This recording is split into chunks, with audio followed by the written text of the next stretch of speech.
Je m'appelle Dostena Guélovoy-Lavergne et déjà mon nom le dit, je ne suis pas ethniquement alsacienne, je suis peut-être alsacienne de cœur, en tout cas d'une très grande partie de cœur. Mon grand rêve était de devenir anthropologue, de terminer Harvard et de partir dans le monde entier pour étudier des civilisations et des cultures extrêmement passionnantes. Et en fin de compte, j'ai terminé en Alsace. Donc, j'ai pas terminé Harvard, j'ai terminé l'école des hautes études en sciences sociales à Paris, mais j'ai étudié aussi à l'université de Strasbourg. J'ai fait donc une thèse en anthropologie quand même, et j'enseigne à l'université de Strasbourg. Je suis journaliste aux dernières nouvelles d'Alsace. J'ai pendant longtemps travaillé aux Saisons d'Alsace en tant que directrice des rubriques et coordinatrice éditoriale. Et c'est peut-être là, et pour cela qu'on m'a invité aussi aujourd'hui pour parler de l'Alsace, j'en sais rien. En tout cas, je suis très reconnaissante de cette invitation. Je suis aussi poète et écrivain. Voilà. Au départ, je dois dire que ma première expérience en Alsace, c'était quand j'avais 17 ans. Je suis venue ici, ma tante s'était mariée à un Alsacien. À l'époque, c'était début des années 90. La Bulgarie, mon pays natal, était en proie à une très très grande crise économique. Donc, pour mon anniversaire, on m'a amené en Alsace pendant les fêtes de Noël. Et c'était pour moi une horreur totale. D'abord, je parlais pas français à l'époque. Ma langue principale est l'anglais. Je parle d'autres langues aussi, mais le français à l'époque, à 17 ans, je parlais pas.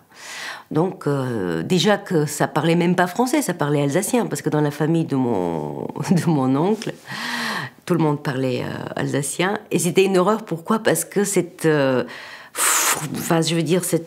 profusion de nourriture, le fait de s'asseoir à table à 11h du matin, pour moi c'était du matin, et de terminer à 4h pour aller dans l'autre famille, parce qu'on faisait le tour des familles de Noël, vers 18h et terminer à 11h, et tout le temps manger. Et puis en plein nouvel an, j'ai contracté la varicelle, je sais pas pourquoi. J'avais l'impression que c'était à cause de fait d'avoir explosé, et la nourriture me sortait par les boutons. C'était horrible, vraiment une expérience horrible, mais c'est là où j'ai juré de ne plus jamais revenir en Alsace. Voilà. Et j'ai l'impression que dans le destin, il y a des choses comme ça qui, quand on jure quelque chose de ce type-là, la vie nous montre l'autre côté de la médaille. Normalement, j'étais destinée justement à faire des études aux États-Unis, mais ma famille a vraiment insisté que je revienne en Europe et que, près de la famille, comme j'avais ma tante ici à Strasbourg. Et je suis venue faire quand même des études ici. Là, je me suis mariée et j'ai passé à détester aussi l'Alsace pendant très longtemps. Très longtemps, parce qu'il faisait moche, parce qu'il pleuvait, parce que les gens étaient bougons. C'était pas du tout la Méditerranée dont j'étais habituée. Moi, je suis une très grande fan de la Grèce, je parle grec. J'ai pas retrouvé la Méditerranée en Alsace. Donc, pour moi, l'Alsace, ça a été un choc au départ, vraiment. Et, comme je dis tout à l'heure, c'était au fur et à mesure... cette histoire, on me l'a racontée déjà, quand je disais, oui, l'Alsace... On me disait, oui, mais tu attends. Je dis, oui, il faut attendre, longtemps attendre. Et j'ai attendu. Et effectivement, l'Alsace, elle s'est entretissée dans ma propre histoire personnelle. Et en fin de compte, quelque chose qui paraissait au départ un peu fermé, un peu hermétique, est devenu extrêmement chaleureux, extrêmement... ça commençait vraiment à faire partie de mon corps et de mon âme, quelque part. Je parle pas alsacien, même si je dis des choses... J'adore dire, par exemple, si chez so. C'est un peu haut-rhin, je sais. J'ai un... comment dire? J'ai un grand amour pour le Haut-Rhin, pour le Bas-Rhin aussi, mais le Haut-Rhin, c'est vrai que c'est très, pour moi, c'est très flamboyant, avec les personnes aussi que j'ai connues là-bas. Donc, qu'est-ce que c'est l'Alsace? C'est très, très difficile après, quand on tombe amoureux, justement. Et en plus, d'une façon aussi, par une sorte de mariage arrangé chez moi. C'était comme si on tombait amoureux de son mari après 20 ans de mariage, quoi. Et là, on ne sait plus dire pourquoi. C'est quelque chose qui relève de plein... Enfin, après, quand je commence à analyser, je me rends compte éventuellement pourquoi. L'Alsace ressemble à la Bulgarie de plein de façons, d'ailleurs. Je pense. Parce que c'est une région qui est un vrai carrefour, où il y a eu plein d'envahisseurs qui sont passés par là. La population garde un traumatisme important. Il y a des moments de grand courage et des moments de grande lâcheté qui marquent l'histoire, qui marquent aussi la mentalité des gens.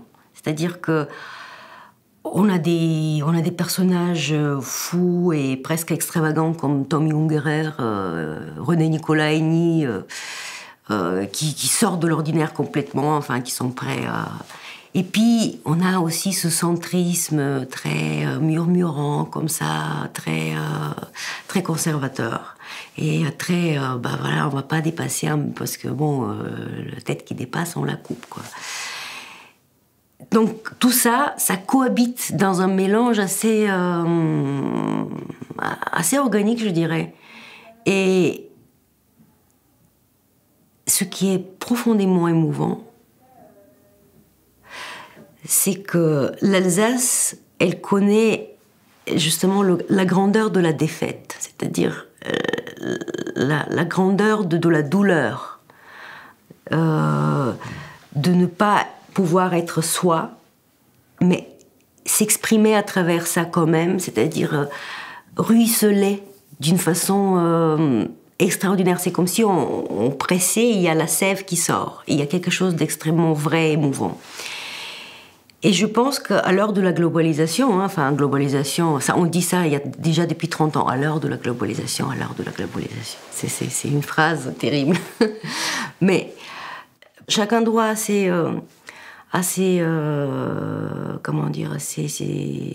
bénédictions. Et je pense que l'Alsace en a plein. Les Alsaciens ont ça du bien, c'est qu'il y a une certaine humilité.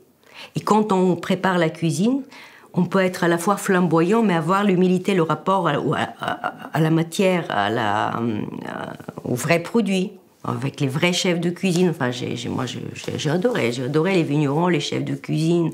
Pour moi, ça, c'est le milieu qui m'a le plus... Enfin, qui me tient à cœur, plus que les grands intellectuels presque, je dirais. Mais c'est vrai que l'Alsace, pendant très longtemps, et ça aux saisons d'Alsace, on l'a vu, elle souffrait un peu de ce cliché Beckhoff, Struthoff, Kugloff, quoi. C'était un peu... Enfin, tous ces thèmes-là qu'on sortait en avance pour vendre l'Alsace, point de vue touristique, c'était les malgré nous, l'histoire des malgré nous, l'histoire de la Deuxième Guerre mondiale, pas très confortable, mais quand même néanmoins, enfin, avec tous les mémoriaux et tout ça. Et de l'autre côté, la gastronomie. Ça, c'est quelque chose dans lequel on a enfermé l'Alsace. Et en plus, bien sûr, avec Strasbourg, européenne, capitale européenne de ceci, de cela et de tout. Enfin, capitale européenne, quoi.